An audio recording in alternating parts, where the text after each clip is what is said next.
ഗഡിയാളെ നമുക്കൊരു ഐറ്റം അങ്ങോട്ട് പിടിച്ചാലോ? എന്താന്നറിയോ? ചിക്കൻ പാർട്സ് വെച്ചിട്ട് വരട്ടെ നമുക്ക്, കണ്ടാലോ? എന്താണ് ഇപ്പത്തെ കണ്ടീഷൻ വെച്ചിട്ട് ഗ്യാസ് ഒക്കെ ഇങ്ങനെ ഓണാക്കി കളിക്കില്ലട്ടാ, നല്ല ചെലവാ. എന്തായാലും ഗ്യാസ് അങ്ങോട്ട് കത്തിക്കന്നെ. ഗ്യാസ് കത്തിച്ചില്ലേ, ഇനിയൊന്നുമില്ലടോ, നാടൻ വെളിച്ചെണ്ണ അങ്ങോട്ട് ഒഴിക്കുക. നല്ല വിലയാ വെളിച്ചെണ്ണക്കൊക്കെ, എന്നാലും ഒഴിച്ചോളി നിങ്ങള്, ടേസ്റ്റ് വേണമെങ്കിൽ ഒഴിക്കടോ. വെളിച്ചെണ്ണ അവിടെ കിടന്ന് അങ്ങോട്ട് ചൂടാവട്ടെ. അതിനുശേഷേ കുഞ്ഞു അരിഞ്ഞിട്ട് 2 സവാള അങ്ങോട്ട് എടുക്കുക.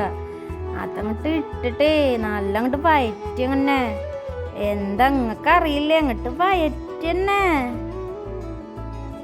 വയറ്റി അങ്ങോട്ട് കരിയിക്കലട്ടെ മക്കളെ. നിങ്ങൾക്ക് അറിയാലോ അതിന്റെ പാകം. ആ പാകത്തിന് അങ്ങോട്ട് എടുക്കന്നെ. അതിന്റെ ഇടയിലേ നല്ല അങ്ങോട്ട് പാർട്സ് പോയി മേടിച്ചിട്ട് വന്നേ.